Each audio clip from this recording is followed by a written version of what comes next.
بسم اللہ الرحمن الرحیم۔ السلام علیکم۔ تاریخی اعتبار سے اگر یوم عاشورہ کی تحقیق کی جائے تو مختلف تاریخی روایات اور کتب اس بات کی واضح نشاندہی کرتی ہیں کہ دنیا کے بڑے اور عظیم واقعات یوم عاشورہ یعنی 10 محرم الحرام کو رونما ہوئے۔ یعنی واقعہ کربلا سے پہلے بھی کچھ عجیب واقعات رونما ہو چکے تھے، لیکن ان سب میں کسی نہ کسی کے لیے خوشی اور نجات تھی۔ لیکن واقعہ کربلا کے بعد یوم عاشورہ کو عظمت کے علاوہ تاریخ کا سب سے دردناک دن بھی سمجھا جانے لگا ہے۔ آئیے پہلے انہی میں سے کچھ خاص واقعات کا ذکر کرتے ہیں۔ اللہ تعالیٰ نے 10 محرم کو ہی آسمان و زمین، قلم اور حضرت آدم علیہ السلام کو ہی پیدا فرمایا۔ نمبر 2، جب حضرت آدم علیہ السلام اور اماں حوا نے جنت سے گندم کا دانہ کھایا تو اللہ تعالیٰ نے حضرت آدم علیہ السلام اور اماں حوا کو جنت سے نکال دیا۔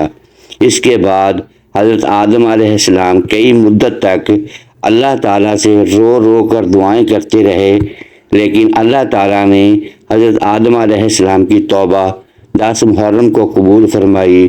نمبر 3، اسی دن اللہ تعالیٰ نے حضرت ادریس علیہ السلام کو آسمانوں کی طرف اٹھا لیا تھا۔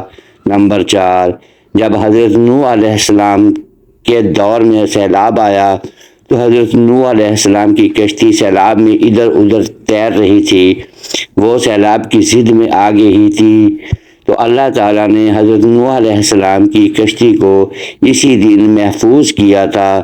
نمبر 5، اس دن اللہ تعالیٰ نے حضرت ابراہیم علیہ السلام کو اللہ تعالیٰ نے خلیل اللہ کے لقب سے نوازا تھا۔ جب حضرت ابراہیم علیہ السلام کو آگ میں ڈالا گیا تھا، اسی دن اللہ تعالیٰ نے حضرت ابراہیم علیہ السلام پر آگ کو ٹھنڈا کر دیا تھا۔ نمبر 6، اللہ تعالیٰ نے حضرت ابراہیم علیہ السلام کو ایک ننھے اور پیارے سے لاڈلے حضرت اسماعیل علیہ السلام کو پیدا فرمایا تھا۔ نمبر 7، جب مصر عزیز کی بیوی نے حضرت یوسف علیہ السلام کو قید خانے میں قید کروا دیا تھا، اللہ تعالیٰ نے 10 محرم کو حضرت یوسف علیہ السلام کی قید خانے سے رہائی فرمائی تھی۔ اسی دن ظاہر ہوتا ہے 10 محرم کا دن بہت ہی محترم اور احترام کے قابل ہے۔ نمبر 8، اسی دن اللہ تعالیٰ نے حضرت یعقوب علیہ السلام کے بیٹے حضرت یوسف علیہ السلام کو دوبارہ ملایا تھا۔ نمبر 9، جب فرعون نے حضرت موسیٰ علیہ السلام اور حضرت موسیٰ علیہ السلام کے پیروکاروں کو جان سے مارنے کے لیے ان کا پیچھا کیا تھا، تو یہی وہ دن تھا جب اللہ تعالیٰ نے حضرت موسیٰ علیہ السلام کو فرعون کے ظلم و ستم سے آپ علیہ السلام کو رہائی فرمائی تھی۔ نمبر 10، اسی دن اللہ تبارک و تعالیٰ نے پیغمبر حضرت موسیٰ علیہ السلام پر توریت نازل فرمائی تھی۔ نمبر 11، محرم کی 10 تاریخ کے دن ہی اللہ تعالیٰ نے حضرت سلیمان علیہ السلام کو دوبارہ سے بادشاہت نصیب فرمائی تھی۔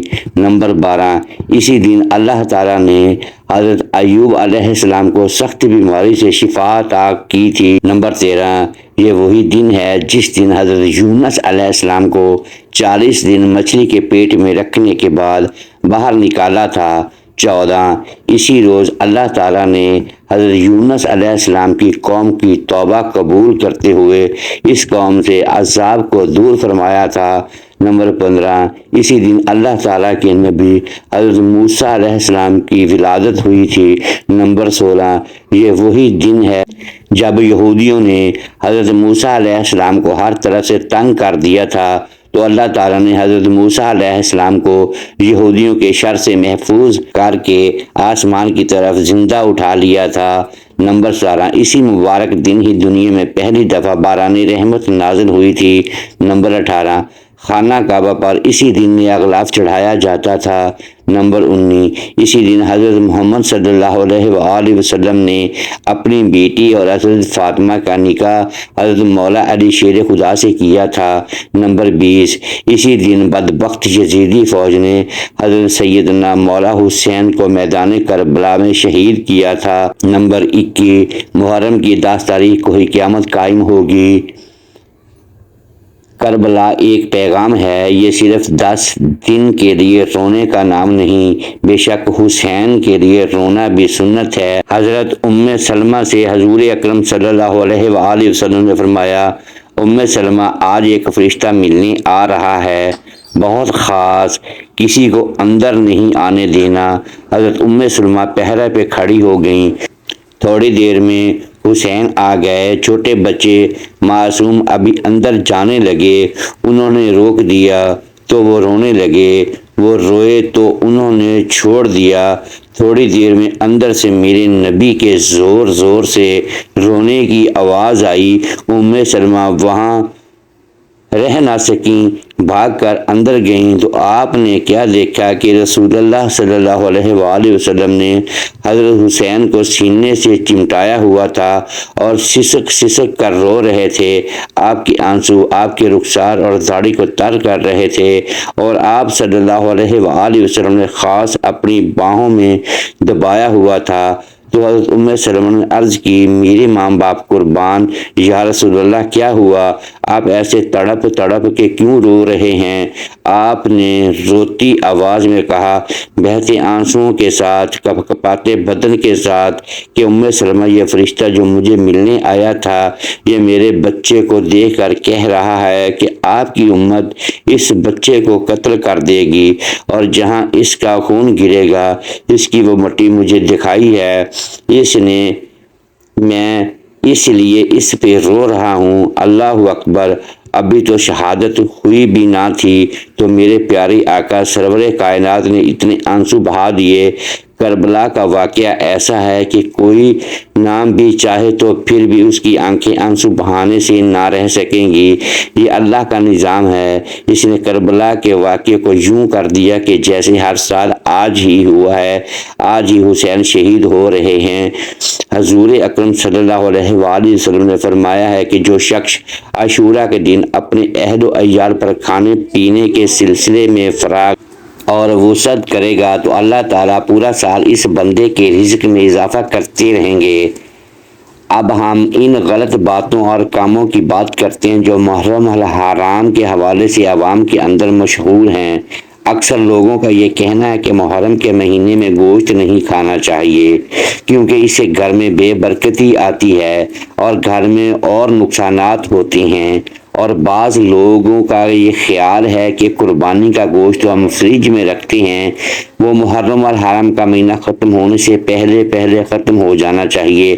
اگر قربانی کا گوشت محرم کے مہینے میں رہا جائے تو اس کے بے شمار نقصانات ہوتے ہیں۔ پیارے دوستو، لوگوں کے یہ نظریات غلط ہیں۔ اسلام کے شروع میں جب قربانی کی جاتی تھی تو اس وقت یہ حکم تھا کہ 3 دن کے اندر گوشت کو ختم کرنا چاہیے، لیکن بعد میں اس حکم کو منسوخ کر دیا گیا۔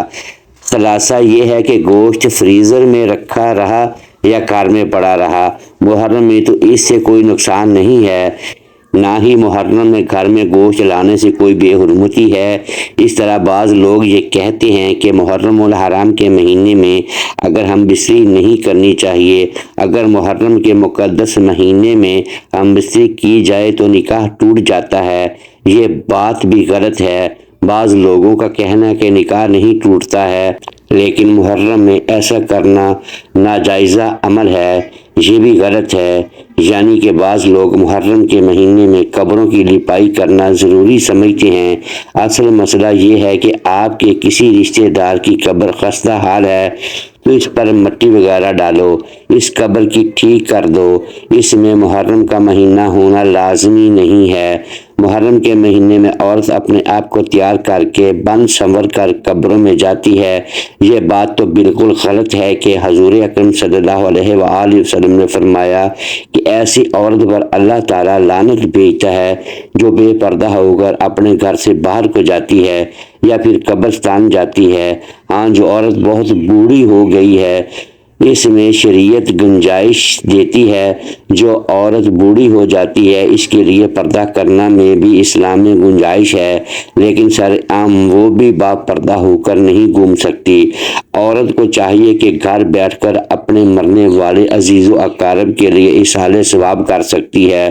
مرد حضرات قبرستان جا کر ایصال ثواب کر سکتے ہیں، بلکہ مردوں کو ہر جمعہ کے دن قبرستان جانا چاہیے۔ اس کے علاوہ اور بھی بے شمار غلط رسومات ہیں جن سے ہم کو بچنا چاہیے۔ اللہ تعالیٰ سے دعا ہے کہ اللہ تعالیٰ ہم کو غلط رسومات سے بچنے کی توفیق عطا فرمائے، آمین۔ محترم ناظرین، اگر ویڈیو پسند آئی ہو تو اسے لائک کریں اور اپنے اس چینل کو سبسکرائب کر دیں اور بیل آئیکن پریس کر دیں تاکہ ہر نئی آنے والی ویڈیو بر وقت آپ تک پہنچ سکے۔ شکریہ، اللہ حافظ۔